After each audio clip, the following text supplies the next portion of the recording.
Hello, welcome to Read It with Ro.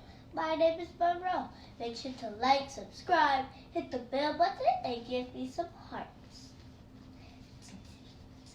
Today, I'm going to be reading Mayhem, Learns to Fly.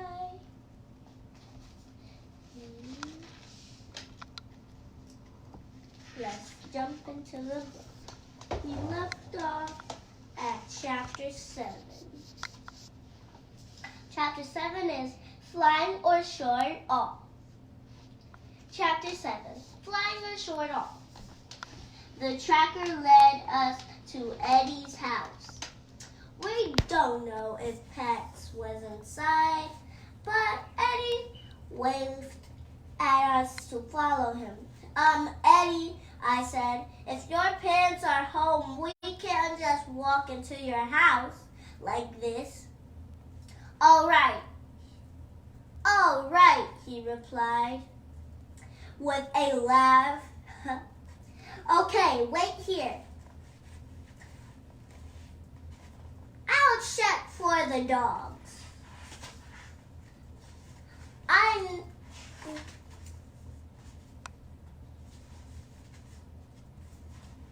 I nodded as Pim started packing back and forth.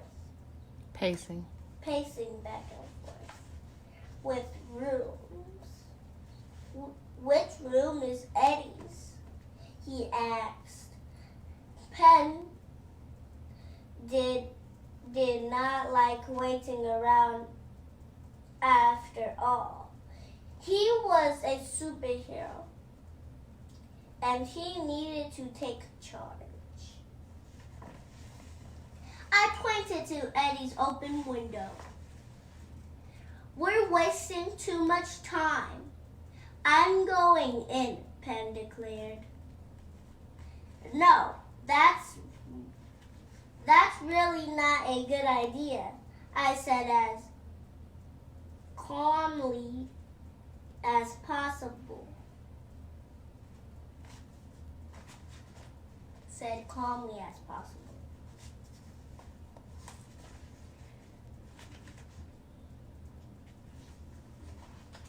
Don't worry, I can check this whole place in a flash, Pen bragged.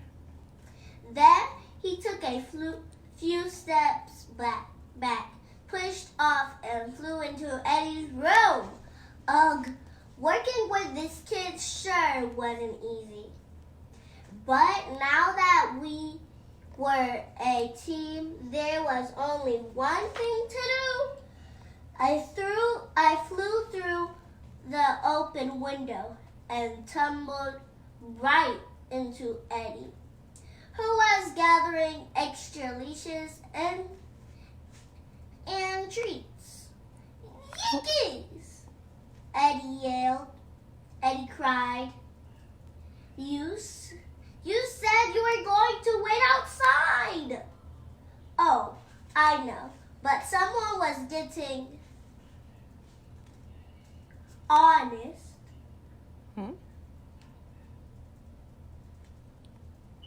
Anxious? Let me see. Antsy. I said as I shot Pen a sharp look. Ah!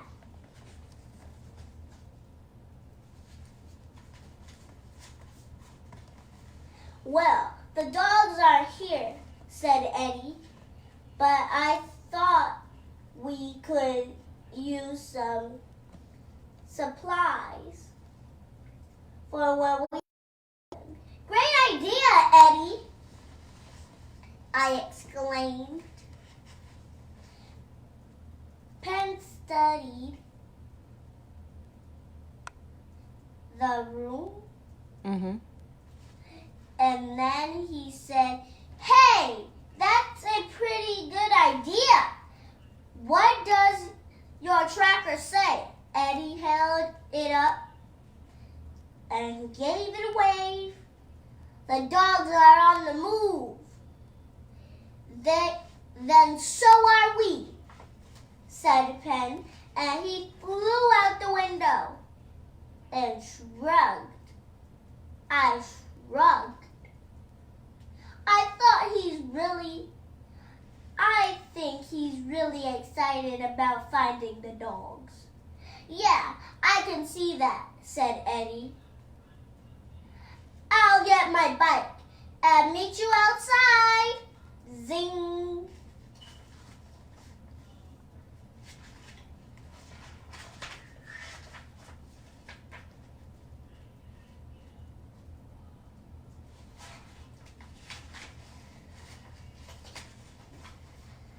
I flew back through the window,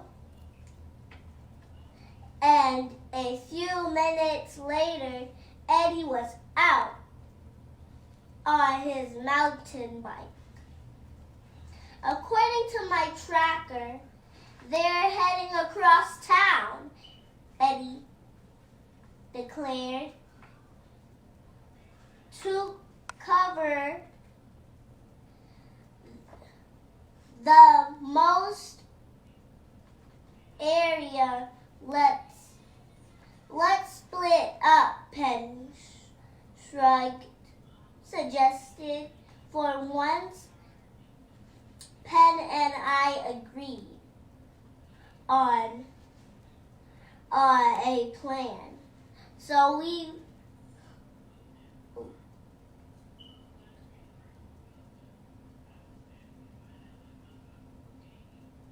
lifted into the air as Eddie raced away on his bike.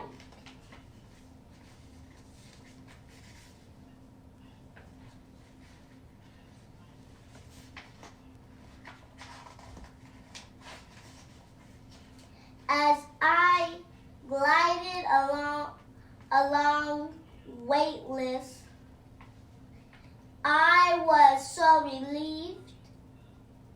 Flying outside was actually totally awesome, especially because the horrible feeling in my stomach was gone too.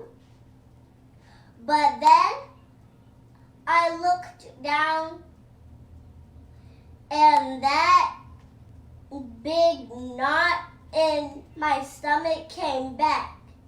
The next thing I knew, I lost control and almost crashed into a bird. As I took a turn, I flew through an open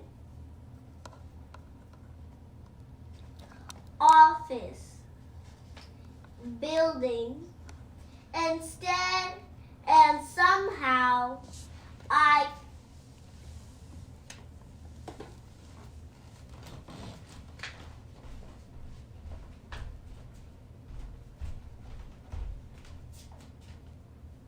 created a huge paper tornado. Lucky no one saw me. And there was an exit on the other side. Ugh!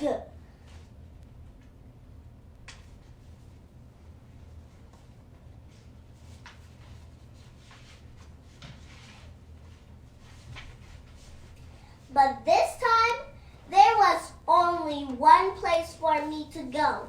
Straight into a giant tree. Crash! Oh, Mia, are you okay? Penn asked as he rushed to my side. I nodded as I picked leaves from my hair. I don't think I can do this, Penn, I whispered.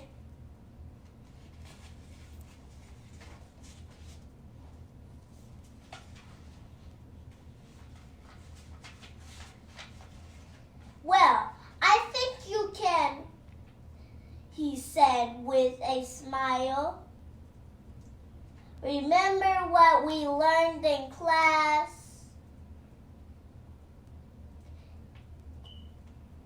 Stay.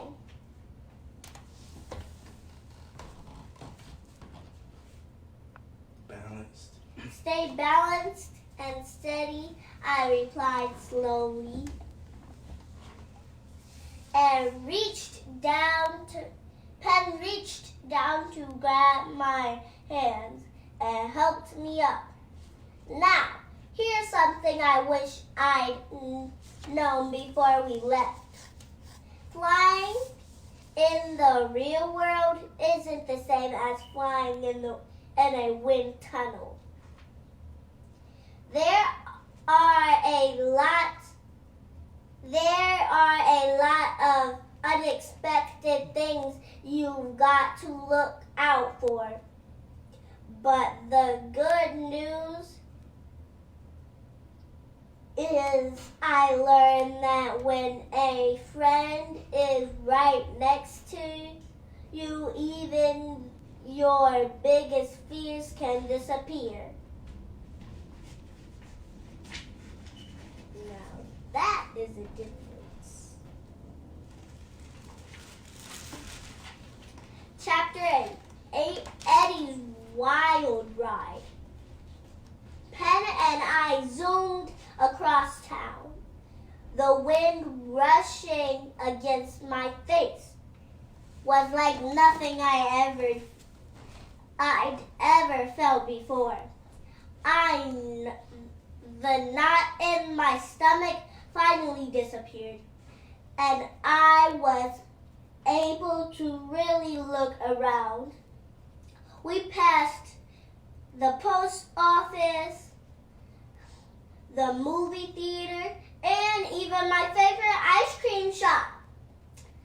From up above, I knew so well looked completely different.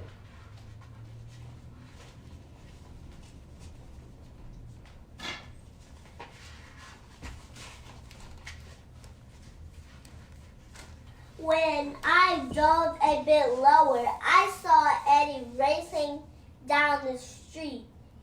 He easily hopped over a crab.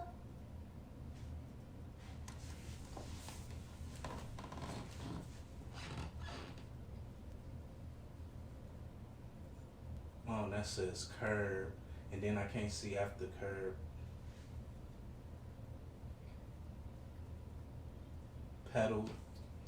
Pedal down the slanted pipe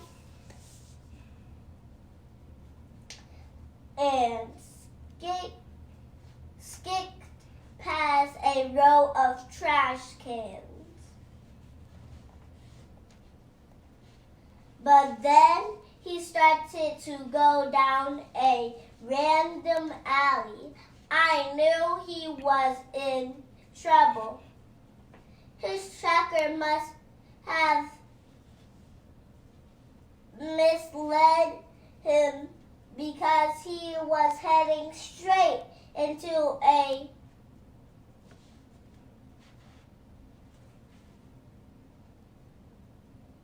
Need help?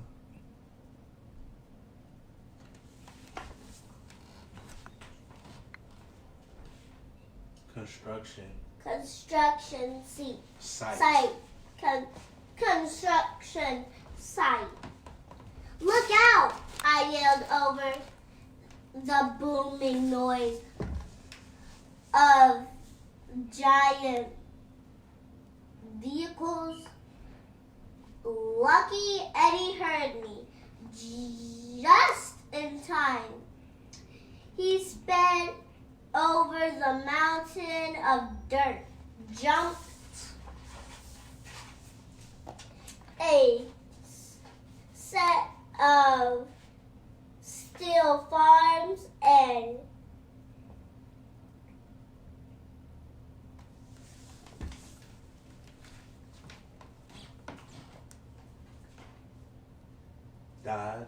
dodged a huge puddle of wet cement. I was so relieved that Eddie was safe. But then I heard him scream, "Ah!" Eddie cried as he craned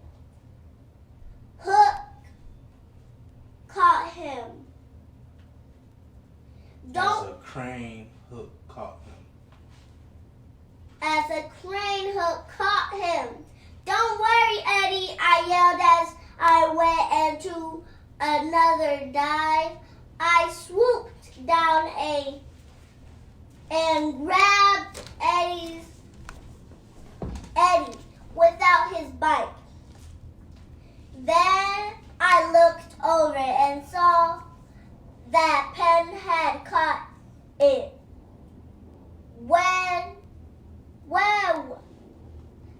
What a close call. I'm so glad I've gotten used to flying because it looks like even great bike riders could use a pair of superheroes.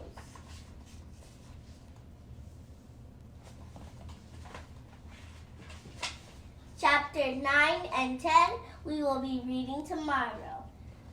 Chapter 9 is the final Let's see. Turn around. Destination. The final destination is chapter 9. I hope you liked this book. If you did, make sure to like, subscribe, hit the bell button, and give me some hearts. Bye. Wait, those are the last two, right? So we're finishing the book tomorrow, right? And then you have a reading challenge coming up, right? Yes. Okay, so tell everybody to be on the lookout for your reading challenge coming up soon. Everybody be on the lookout for looking for my reading challenge. All right. Say thank you. Thank you. Bye.